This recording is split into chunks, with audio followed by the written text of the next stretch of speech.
Terasi terbuat dari udang atau ikan yang difermentasikan. Di Indonesia, udang sering digunakan sebagai bahan dasar terasi, sedangkan di Thailand lebih umum menggunakan ikan, seperti ikan teri atau ikan belida.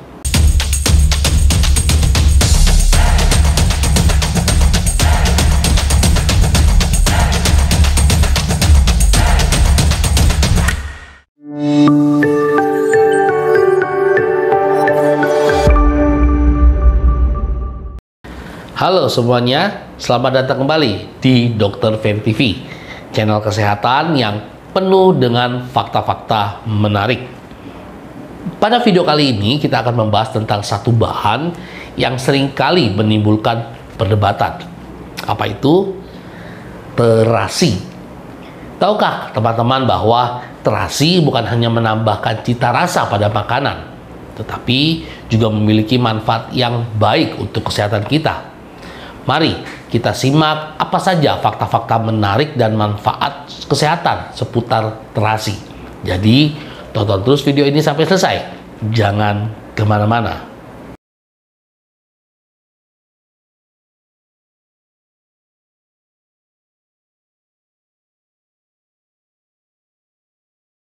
Terasi, yang juga dikenal sebagai belacan atau shrimp paste, adalah bumbu yang terbuat dari ikan atau udang yang telah difermentasi. Terasi banyak digunakan dalam masakan Asia Tenggara untuk memberikan rasa yang kuat dan unik. Meskipun terasi lebih dikenal karena penggunaannya dalam kuliner, beberapa manfaat potensialnya untuk kesehatan juga telah diketahui. Berikut ini adalah beberapa fakta unik serta manfaat potensial terasi untuk kesehatan. Asal-usul terasi diyakini berasal dari Tiongkok pada zaman dinasti Han sekitar abad ketiga sebelum Masehi. Bumbu ini kemudian menyebar ke berbagai negara di Asia Tenggara, termasuk Indonesia, Malaysia, dan Thailand.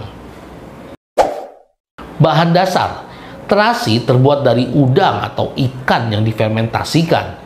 Di Indonesia, udang sering digunakan sebagai bahan dasar terasi, sedangkan di Thailand lebih umum menggunakan ikan, seperti ikan teri atau ikan belida.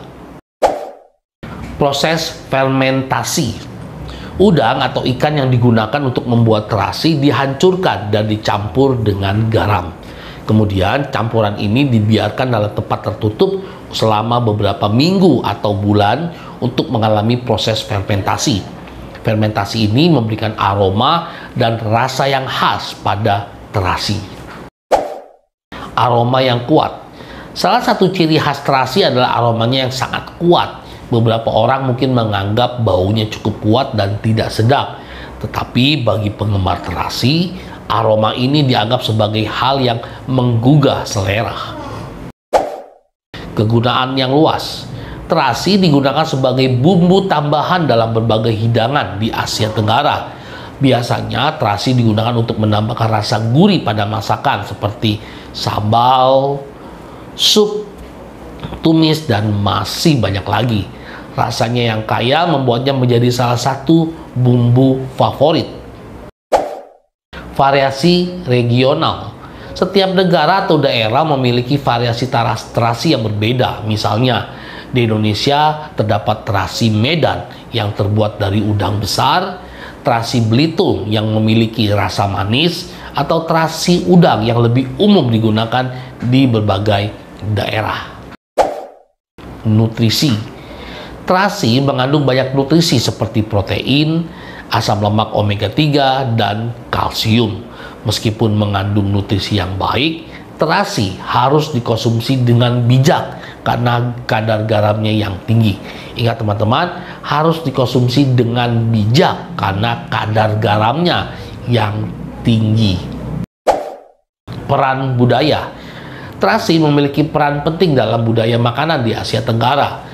Bumbu ini menjadi bagian tak terpisahkan dari hidangan tradisional dan memiliki tempat istimewa dalam masakan daerah tersebut. Sumber protein. Terasi mengandung protein tinggi karena bahan dasarnya adalah ikan atau udang. Protein-protein penting untuk membangun dan memperbaiki jaringan tubuh. Zat besi. Terasi juga mengandung zat besi yang merupakan mineral penting untuk pembentukan sel darah merah dan transportasi oksigen dalam tubuh. Kandungan mineral. Terasi mengandung berbagai mineral seperti kalsium, fosfor, dan natrium. Mineral-mineral ini penting untuk menjaga kesehatan tulang, gigi, dan fungsi sistem saraf. Probiotik. Selama proses fermentasi, terasi mengandung mikroorganisme yang dapat berperan sebagai probiotik. Probiotik adalah bakteri baik yang menguntungkan bagi kesehatan pencernaan dan sistem kekebalan tubuh. Antioksidan. Beberapa penelitian menunjukkan bahwa terasi mengandung senyawa antioksidan tertentu seperti polifenol. Antioksidan membantu melindungi sel-sel tubuh dari kerusakan yang disebabkan oleh radikal bebas. Nutrisi tambahan. Terasi dapat memberikan rasa kaya pada makanan dan meningkatkan nafsu makan dalam jumlah yang wajar. Ingat teman-teman, dalam jumlah yang wajar, terasi dapat memberikan nutrisi tambahan bagi seseorang yang mungkin memiliki masalah nafsu makan rendah. Berikut ini akan saya sampaikan beberapa cara mengolah terasi sebagai salah satu bahan dalam pembuatan masakan. Penggorengan terasi. Salah satu cara umum untuk mengolah terasi adalah dengan menggorengnya terlebih dahulu. Panaskan sedikit minyak di wajan dan masukkan terasi di dalamnya. Goreng terasi dengan api kecil hingga harum dan berubah menjadi kecoklatan. Proses ini akan mengurangi bau amis dari terasi mentah dan memberikan rasa yang lebih kaya. Pemanggangan terasi. Metode ini digunakan untuk mengolah terasi yang telah digoreng. Setelah terasi digoreng, teman-teman dapat memanggangnya dalam oven dengan suhu rendah, yaitu sekitar 120 derajat Celcius selama beberapa menit. Ini akan membantu mengeringkan terasi dan memperdalam rasa serta aroma. Tumis dengan bumbu. Terasi sering digunakan sebagai salah satu bumbu dalam tumisan. Untuk mengolah terasi dalam tumisan, tumis bahan-bahan lain seperti bawang putih, bawang merah, cabai, dan rempah-rempah terlebih dahulu. Setelah itu, tambahkan terasi yang telah digoreng atau dipanggang ke dalam tumisan. Aduk rata hingga terasi tercampur dengan baik dengan bumbu dan memberikan aroma yang khas. Bumbu pelengkap. Terasi juga bisa digunakan sebagai bumbu pelengkap dalam saus atau sambal. Teman-teman dapat mencampurkan terasi dengan bahan-bahan seperti cabai, bawang putih, gula, garam, dan air jeruk nipis atau air asam jawa. Haluskan semua bahan tersebut dengan menggunakan blender atau ulek hingga menjadi pasta yang halus. Pasta terasi ini bisa digunakan untuk memberikan rasa yang khas pada hidangan seperti nasi goreng, mie goreng, atau sambal. Penyedap rasa. Terasi juga bisa digunakan sebagai penyedap rasa alami dalam masakan. Teman-teman dapat menambahkan sedikit terasi yang telah digoreng atau dipanggang ke dalam sup, kuah, atau hidangan tumis untuk memberikan rasa yang lebih lezat dan gurih. Selalu perhatikan jumlah terasi yang digunakan dalam setiap resep, karena terasi memiliki rasa yang kuat dan khas. Jika teman-teman tidak terbiasa dengan rasa terasi, sebaiknya mulailah dengan jumlah yang lebih sedikit dan tingkatkan sedikit demi sedikit sesuai dengan preferensi teman-teman semua. Selalu penting untuk mengkonsumsi terasi dengan bijak dan sejalan dengan kebutuhan gizi individu teman-teman semua. Jika teman-teman memiliki kondisi kesehatan tertentu atau ragu tentang efek terasi pada tubuh teman-teman, disarankan untuk berkonsultasi dengan profesional medis atau ahli gizi sebelum mengkonsumsinya secara teratur.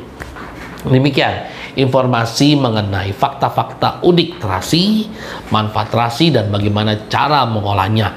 Saya berharap informasi ini dapat memberikan manfaat yang baik buat teman-teman semua. Dukung terus channel ini, Dr. Ferry TV, agar channel ini bisa cepat berkembang, channel ini bisa tetap terus eksis, memberikan informasi-informasi yang baik, memberikan edukasi yang baik buat teman-teman semua, terutama dalam bidang kesehatan dan kedokteran. Jangan lupa, setelah menonton video ini, berikan tanda like, subscribe, bunyikan lonceng notifikasinya, dan share sebanyak-banyaknya. Jumpa lagi di video-video berikutnya bersama saya, Dr. Ferry Juliawan. Tetap semangat, salam sehat.